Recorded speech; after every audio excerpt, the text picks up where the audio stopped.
Bonjour, je suis Hakim La'Alam et je vous propose ma chronique du dimanche 11 septembre 2022. Elle s'intitule « Laissez-moi à ma concrétude ». J'ai renoncé depuis fort longtemps à lire les remaniements ministériels. Et pas que depuis Gigi, non. Ça remonte à plus loin, bien plus loin. Un jour, je ne me rappelle plus très bien lequel, j'étais dans ma rédaction, je ne me rappelle plus exactement laquelle, je sais juste que mon crâne n'était pas encore dégarni. J'ai regardé de loin les noms de nouveaux ministres tombés sur les téléscripteurs, Internet n'existant pas encore.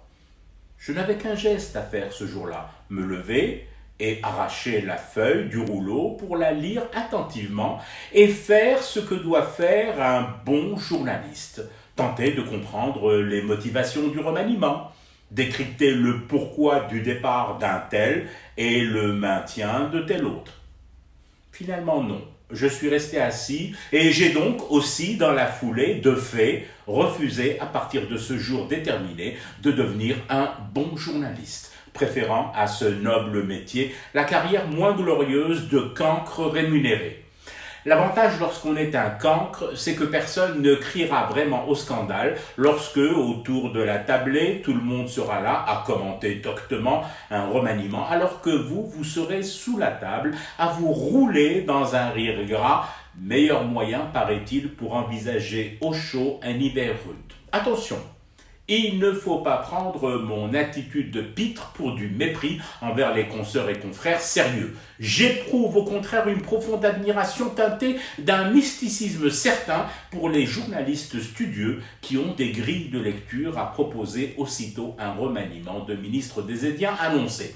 Ce n'est pas une mince affaire, je le dis et le répète. Donc, pas de mépris, bien au contraire, un hommage à cet effort surhumain qu'ils produisent pour donner du sens à un truc qui m'apparaît, depuis le fameux jour de mon renoncement au bon journalisme, comme de plus en plus ésotérique.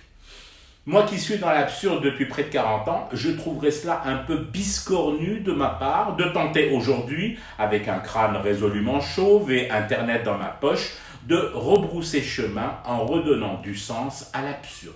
Ça n'aurait pas de sens. Ça serait aussi stupide, par exemple, que de chercher du sens dans l'immunité d'un ministre qui promet depuis qu'il est ministre que le ramadan sera sans pénurie ni flambée des prix et qui, année après année, ne s'expose à rien, sinon aux promotions malgré ses promesses non tenues.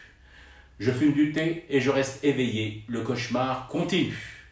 C'était Hakim La'Alam, je vous retrouve demain pour une autre chronique et une autre façon de dire son amour à l'Algérie.